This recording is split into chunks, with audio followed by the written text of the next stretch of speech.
Hopefully you were taking notes, because there should be no reason that your blind buy success rate is less than 90%, unless you don't understand what notes you like, or you can't distinguish the notes you dislike.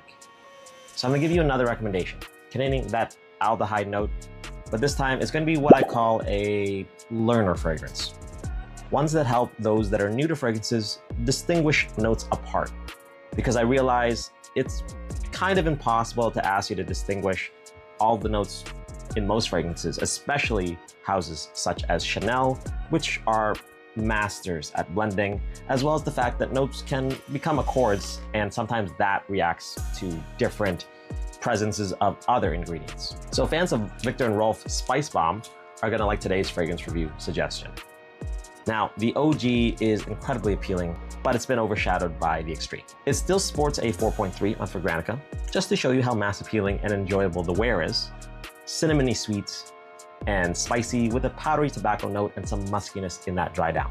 However, the learning fragrance that I wanted to actually talk to you guys or introduce you guys to was the metallic musk version.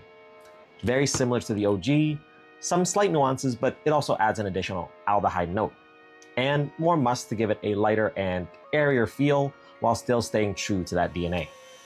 The reason why this is such a great learning fragrance is because it's so similar to the original. If you smell them side by side, it would be like a game of spot the difference. Corporate needs you to find the differences between this picture and this picture. Intel has told us there are at least 7. Okay, I already see one. Give me. Okay. They're the same picture. Now I'm gonna be honest. The first time I smelled the OG, I thought it could be a fragrance that I could wear year round. And I actually did try wearing it in the summer. I wouldn't reach for it purposely. This fragrance, like any aldehyde fragrance, the opening is what you want to pay attention to. Just that burst of freshness, bergamot aldehyde, leading the way for the rest of the composition to follow afterwards. Just very addictive once you start getting into them. They did replace some of the red pepper and pimento with black pepper, which still gives it that spiciness of the original. A little less sweet, a little bit more earthy. And I noticed the overall fragrance is not as sweet. The cinnamon is noticeably turned down.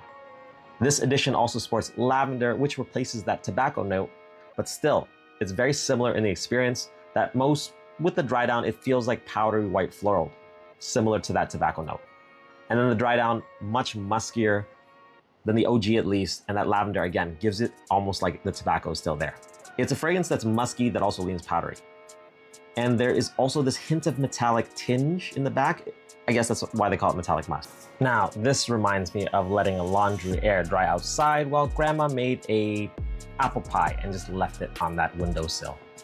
With the introduction of this version, much airier, much lighter, has a nice longevity of about 7 hours and a projection of about arm's length away. This is honestly a great fragrance for those who like Spicebomb's DNA. And if you don't have the OG, I would actually recommend getting this one instead, especially if you plan on getting the Extreme, which does what the OG does, but better. That way, at least you'll have one that's more versatile. The entire fragrance does feel like a walking contradiction though, a fresh cinnamon sweet fragrance that is also musky and powdery. This concept is unique. It seems like it's combining two of what I believe to be male fragrance categories, which is masculine fragrances, your typical fresh and musky, and your gentlemanly fragrances, which is typically spicy and powdery. All of that while adopting a very subtle oriental spicy in that cinnamon, which is also a little sweet. Although the execution, I think Spicebomb lovers and frag heads will like this, to your average person, it's just gonna spell mass appealing.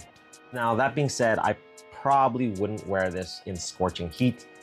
Probably my biases, but just something related to how cinnamon aldehyde affects your trigamino system, which we'll talk about another time. Overall, it's always up to you to decide if it's something you want, but I think everyone should at least try this next to one another.